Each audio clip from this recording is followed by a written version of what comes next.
L'invité spécial de l'ICFM. Monsieur Emmanuel Nubichi Ngakam, bonjour. Bonjour. La Banque mondiale a rendu public le rapport 2011 sur le développement dans le monde. Ce rapport est sous-titré Conflit, sécurité et développement. Quel rapport? C'est justement ce rapport entre conflit, sécurité et la question du développement. Je vous remercie de nous donner l'opportunité de parler de ce rapport qui est essentiel, notamment pour les pays africains. Ce rapport établit un lien étroit, direct, je dirais même un lien ontologique entre le développement et les questions de sécurité et les conflits, notamment dans les pays africains. Et comme vous le savez, l'une des missions essentielles de la Banque mondiale, c'est de concourir au développement des pays dont elle est partenaire. Et il était question pour la Banque mondiale de voir comment est-ce que on pourrait non seulement établir le lien qui existerait entre les conflits, la sécurité et le développement, mais voir comment est-ce qu'on peut éradiquer les conflits, l'insécurité, notamment dans les pays africains, de manière à pouvoir promouvoir le développement de ces pays-là. Et que peut-on retenir de manière globale justement de ce rapport? Ce qu'on retient, entre autres, c'est que aujourd'hui on se rend compte que d'abord la nature des conflits a changé. Et la plupart des conflits en Afrique, jusqu'au début des années 90, ces conflits-là avaient un lien avec le multilatéralisme qui existait à l'époque, notamment les deux grands blocs. Aujourd'hui, on se rend compte qu'avec la fin des blocs et le nouveau multilatéralisme qui s'est établi dans le monde, les conflits ont toute une autre nature, notamment dans les pays africains. Ces conflits-là sont liés essentiellement à des questions de développement, à des questions de pauvreté,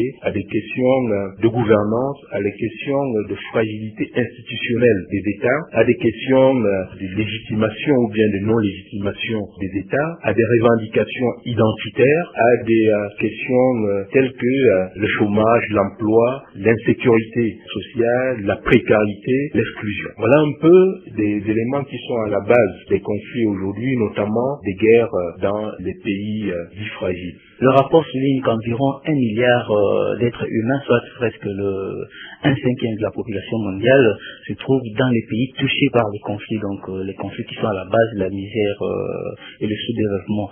Quels sont justement les continents qui sont les plus concernés par cette situation? Les continents, bien le continent le plus touché par cette situation, c'est le continent africain.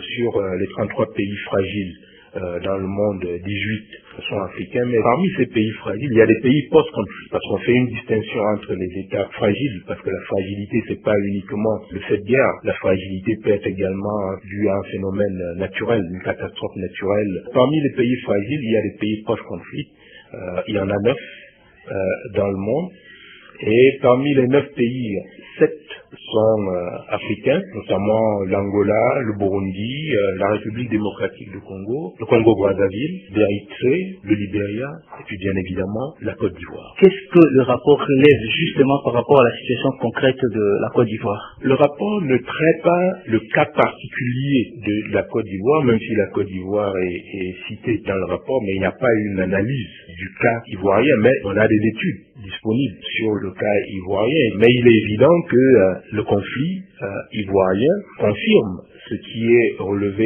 dans ce rapport, c'est-à-dire d'abord la nature des conflits, la crise socio-politique, les revendications identitaires, les questions d'ethnicisation, d'instrumentalisation de la question ethnique, les revendications liées entre autres à l'identité de cette frange de la population. Maintenant, en ce qui concerne le développement de la Côte d'Ivoire, là également, vous voyez qu'il y a un lien étroit entre les crises ivoiriennes et le développement de la Côte d'Ivoire. Comment ce lien est perçu? Non seulement comment il est perçu, mais il est mesuré, ça se voit. On a un certain nombre d'indicateurs pertinents à ce sujet. Je voudrais vous rappeler que au milieu des années 80, le taux de pauvreté était de 10% en Côte d'Ivoire. Aujourd'hui, du fait de la crise, le taux de pauvreté a probablement franchi les seuils critiques de 50%. Tout au moins, les statistiques de 2008 parlent d'à peu près 48%. Aujourd'hui, on est à plus de 50% de taux de pauvreté en Côte d'Ivoire, avec des pics de 70% dans certaines régions, notamment dans la partie septentrionale du pays, au niveau de Korougou, Grande Savane et autres. Ce qui veut dire que dans cette région-là, 7 habitants sur 10 vivent avec moins de 1000 francs CFA par jour. Également, les conséquences de la crise sur le développement de la Côte d'Ivoire, vous pouvez le voir à travers le chômage des jeunes. Aujourd'hui, les chiffres officiels parlent d'à peu près 4 millions, 5 millions de jeunes au chômage en Côte d'Ivoire, mais c'est certainement plus, beaucoup plus avec les affres de la guerre. Est-ce que le rapport propose des solutions justement pour sortir de cette situation? Quelles sont les recommandations que fait la Banque mondiale par rapport à cette situation des conflits à répétition, situation à la base de la misère humaine? Bien évidemment, ce rapport ne voudrait que son poids en papier s'il ne faisait pas des recommandations et même des suggestions.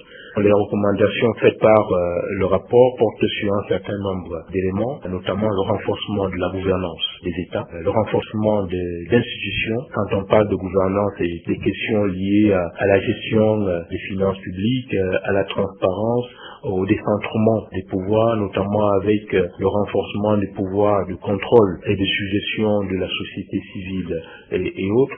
Le rapport fait également mention de la légitimité des États, et quand on parle de légitimité des États, ça vous renvoie à un certain nombre d'éléments, notamment le choix des dirigeants, parce que les dirigeants de pays, les institutions contestées peuvent aisément aboutir à des crises, notamment des crises armées, et on l'a vu dans un certain nombre de pays africains. Le rapport suggère également de donner une place importante dans le développement des pays, une place importante à la lutte contre le chômage des jeunes. Et quand on dit la lutte contre le chômage des jeunes, ça suppose entre autres la mise en place des conditions permettant de créer de plus d'emplois. Quand on dit création d'emplois, on pense tout de suite au développement du secteur privé, d'où l'importance de la mise en place d'un environnement des affaires suffisamment attractif pour permettre au secteur privé d'investir et de créer des emplois. Et dans le cas d'un pays comme la Côte d'Ivoire, l'un des problèmes les plus épineux aujourd'hui, c'est celui du chômage des jeunes.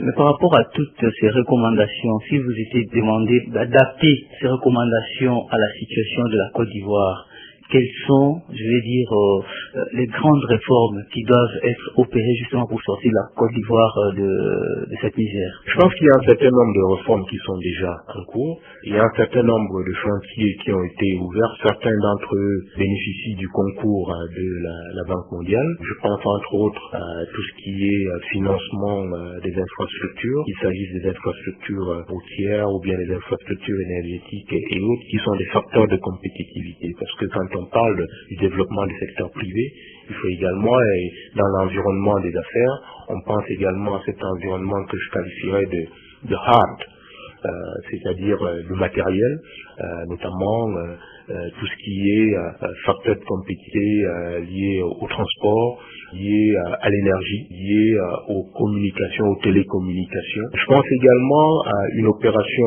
que finance la Banque mondiale liée à l'emploi des jeunes. Comme vous le savez, la Banque mondiale finance un projet d'à peu près 50 millions de dollars, c'est-à-dire 25 milliards de francs CFA, destiné à l'emploi des jeunes. Il s'agit de créer des conditions favorables à l'emploi des jeunes, notamment à travers ce que nous avons appelé le développement des compétences, donner des compétences à des jeunes de manière à pouvoir les rendre employables, si je peux me permettre, parce que la plupart des jeunes que l'on retrouve sur le trottoir n'ont pas de qualification adéquate pour le marché de l'emploi de Côte d'Ivoire. Mais au-delà de ces projets que je viens d'évoquer, il y a bien évidemment d'autres opérations, notamment dans le secteur agricole et agro-industriel. Et vous savez très bien, le plus gros potentiel de croissance de la Côte d'Ivoire reste, qu'on le veuille ou non, le secteur agricole et agro-industriel. Et à ce sujet, la Banque mondiale prépare en ce moment un projet de développement du secteur agricole qui va entre autres permettre de renforcer la productivité dans un certain nombre de filières. Je voulais ici relever l'une des filières les plus importantes aujourd'hui en Côte d'Ivoire, mais mal connue. C'est la filière anacarde, la noix de cajou, pour laquelle la Côte d'Ivoire est le premier exportateur mondial, avec à peu près 400 000 tonnes de noix de cajou par an. Mais cette noix de cajou n'est pas du tout transformée, alors même que des études pertinentes récemment réalisées par la Banque mondiale démontrent que si l'on transformait 150 000 tonnes de noix de cajou sur place en Côte d'Ivoire, eh bien on créerait 50 000 emplois permanents. Vous n'avez pas évoqué la question de la sécurité quand on sait qu'il y a encore aujourd'hui beaucoup de cas de raquettes, des cas de coupeurs de route qui sont un réel problème pour la fluidité routière.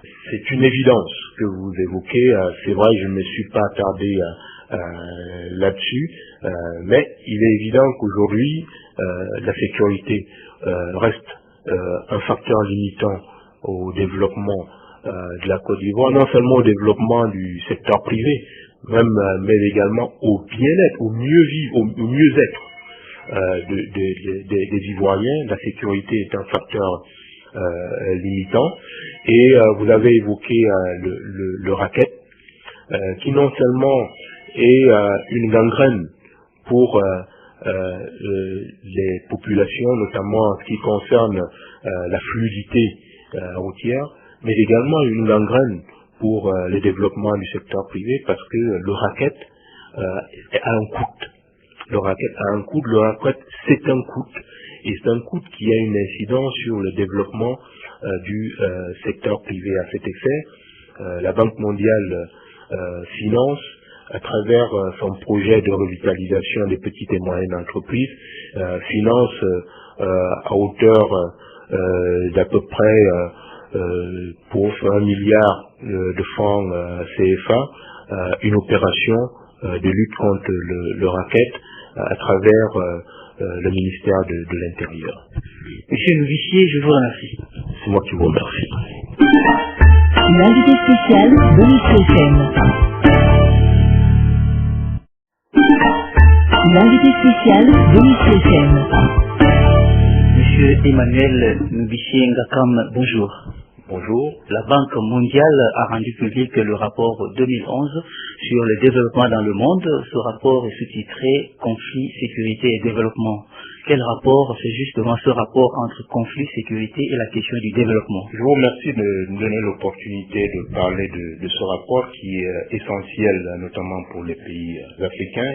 Ce rapport établit un lien étroit, direct, je dirais même un lien ontologique entre le développement et les questions de sécurité et les conflits, notamment dans les pays africains. Et comme vous le savez, l'une des missions essentielles de la Banque mondiale, c'est de concourir au développement des pays dont elle est partenaire. Et il était question pour la Banque mondiale de voir comment est-ce que on pourrait non seulement établir le lien qui existerait entre les conflits, la sécurité et le développement, mais voir comment est-ce qu'on peut éradiquer les conflits, l'insécurité, notamment dans les pays africains, de manière à pouvoir promouvoir le développement de ces pays-là. Et que peut-on retenir de manière globale justement de ce rapport? Ce qu'on retient, entre autres, c'est que aujourd'hui on se rend compte que d'abord la nature des conflits a changé. Et la plupart des conflits en Afrique, jusqu'au début des années 90, ces conflits-là avaient un lien avec le multilatéralisme qui existait à l'époque, notamment les deux grands blocs. Aujourd'hui, on se rend compte qu'avec la fin des blocs et le nouveau multilatéralisme qui s'est établi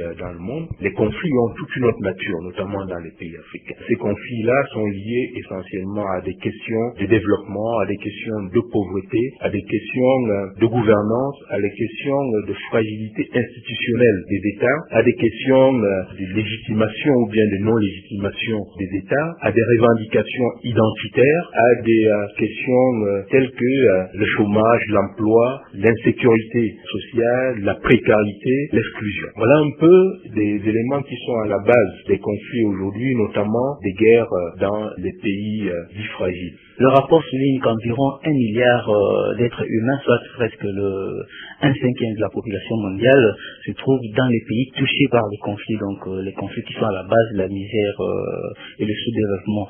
Quels sont justement les continents qui sont les plus concernés par cette situation? Les continents, bien le continent le plus touché par cette situation, c'est le continent africain. Sur les 33 pays fragiles dans le monde, 18 sont africains, mais parmi ces pays fragiles, il y a des pays post-conflit, parce qu'on fait une distinction entre les États fragiles, parce que la fragilité, c'est pas uniquement le fait de guerre, la fragilité peut être également due à un phénomène naturel, une catastrophe naturelle. Parmi les pays fragiles, il y a des pays post-conflit, il y en a 9 dans le monde, et parmi les 9 pays, 7 sont africains, notamment l'Angola, le Burundi, la République démocratique du Congo, le Congo-Brazzaville, l'Érythrée, le Libéria, et puis bien évidemment la Côte d'Ivoire. Qu'est-ce que le rapport relève justement par rapport à la situation concrète de la Côte d'Ivoire? Le rapport ne traite pas le cas particulier de la Côte d'Ivoire, même si la Côte d'Ivoire est citée dans le rapport, mais il n'y a pas une analyse du cas ivoirien, mais on a des études disponibles sur le cas ivoirien. Mais il est évident que le conflit ivoirien confirme ce qui est relevé dans ce rapport, c'est-à-dire d'abord la nature des conflits, la crise socio-politique, les revendications identitaires, les questions d'ethnicisation, d'instrumentalisation de la question ethnique, les revendications liées entre autres à l'identité de certaines franges de la population. Maintenant, en ce qui concerne le développement de la Côte d'Ivoire, là également, vous voyez qu'il y a un lien étroit entre les crises ivoiriennes et le développement de la Côte d'Ivoire. Comment ce lien est perçu? Non seulement comment il est perçu, mais il est mesuré, ça se voit. On a un certain nombre d'indicateurs pertinents à ce sujet. Je voudrais vous rappeler que au milieu des années 80, le taux de pauvreté était de 10% en Côte d'Ivoire. Aujourd'hui, du fait de la crise, ce taux de pauvreté a probablement franchi les seuils critiques de 50%. Tout au moins, les statistiques de 2008 parlent d'à peu près 48%. Aujourd'hui, on a plus de 50% de taux de pauvreté en Côte d'Ivoire, avec des pics de 70% dans certaines régions, notamment dans la partie septentrionale du pays, au niveau de Korougou, Grande Savane et autres. Ce qui veut dire que dans cette région-là, 7 habitants sur 10 vivent avec moins de 1000 francs CFA par jour. Également, les conséquences de la crise sur le développement de la Côte d'Ivoire, vous pouvez le voir à travers le chômage des jeunes. Aujourd'hui, les chiffres officiels parlent d'à peu près 4 millions, 5 millions de jeunes au chômage en Côte d'Ivoire, mais c'est certainement plus, beaucoup plus avec les affres de la guerre. Est-ce que le rapport propose des solutions justement pour sortir de cette situation? Quelles sont les recommandations que fait la Banque mondiale par rapport à cette situation des conflits à répétition, situation à la base de la misère humaine? Bien évidemment, ce rapport ne voudrait que son point en papier s'il ne faisait pas des recommandations et même des suggestions. Les recommandations faites par le rapport portent sur un certain nombre d'éléments, notamment le renforcement de la gouvernance des États, le renforcement des institutions. Quand on parle de gouvernance, et des questions liées à la gestion des finances publiques, à la transparence, au décentrement des pouvoirs, notamment avec le renforcement des pouvoirs de contrôle et de suggestion de la société civile et autres. Le rapport fait également mention de la légitimité des États, et quand on parle de légitimité des États, ça vous renvoie à un certain nombre d'éléments, notamment le choix des dirigeants, parce que les dirigeants de pays, les institutions contestées peuvent aisément aboutir à des crises, notamment des crises armées, et on l'a vu dans un certain nombre de pays africains. Le rapport suggère également de donner une place importante dans le développement des pays, une place importante à la lutte contre le chômage des jeunes. Et quand on dit la lutte contre le chômage des jeunes, ça suppose entre autres la mise en place des conditions permettant de créer de plus d'emplois. Alors, quand on dit création d'emplois, on pense tout de suite au développement du secteur privé, d'où l'importance de la mise en place d'un environnement des affaires suffisamment attractif pour permettre au secteur privé d'investir et de créer des emplois. Et dans le cas d'un pays comme la Côte d'Ivoire, l'un des problèmes les plus épineux aujourd'hui, c'est celui du chômage des jeunes. Mais par rapport à toutes ces recommandations, si vous étiez demandé d'adapter ces recommandations à la situation de la Côte d'Ivoire, quelles sont, je vais dire, les grandes réformes qui doivent être opérées justement pour sortir la Côte d'Ivoire de cette misère? Je pense qu'il y a un certain nombre de réformes qui sont déjà en cours. Il y a un certain nombre de chantiers qui ont été ouverts. Certains d'entre eux bénéficient du concours de la Banque mondiale. Je pense entre autres à tout ce qui est financement des infrastructures, qu'il s'agisse des infrastructures routières ou bien des infrastructures énergétiques et autres, qui sont des facteurs de compétitivité. Parce que quand on parle du développement du secteur privé, il faut également, et dans l'environnement des affaires, on pense également à cet environnement que je qualifierais de hard, c'est-à-dire le matériel, notamment tout ce qui est facteur de compétitivité lié au transport, lié à l'énergie, lié aux communications, aux télécommunications. Je pense également à une opération que finance la Banque mondiale liée à l'emploi des jeunes. Comme vous le savez, la Banque mondiale finance un projet d'à peu près 50 millions de dollars, c'est-à-dire 25 milliards de francs CFA, destiné à l'emploi des jeunes. Il s'agit de créer des conditions favorables à l'emploi des jeunes, notamment à travers ce que nous avons appelé le développement des compétences, donner des compétences à des jeunes de manière à pouvoir les rendre employables, si je peux me permettre, parce que la plupart des jeunes que l'on retrouve sur le trottoir n'ont pas de qualification adéquate pour le marché de l'emploi de Côte d'Ivoire. Mais au-delà de ces projets que je viens d'évoquer, il y a bien évidemment d'autres opérations, notamment dans le secteur agricole et agro-industriel. Et vous savez très bien, le plus gros potentiel de croissance de la Côte d'Ivoire reste, qu'on le veuille ou non, le secteur agricole et agro-industriel. Et à ce sujet, la Banque mondiale prépare en ce moment un projet de développement du secteur agricole qui va entre autres permettre de renforcer la productivité dans un certain nombre de filières. Je voulais ici relever l'une des filières les plus importantes aujourd'hui en Côte d'Ivoire, mais mal connue.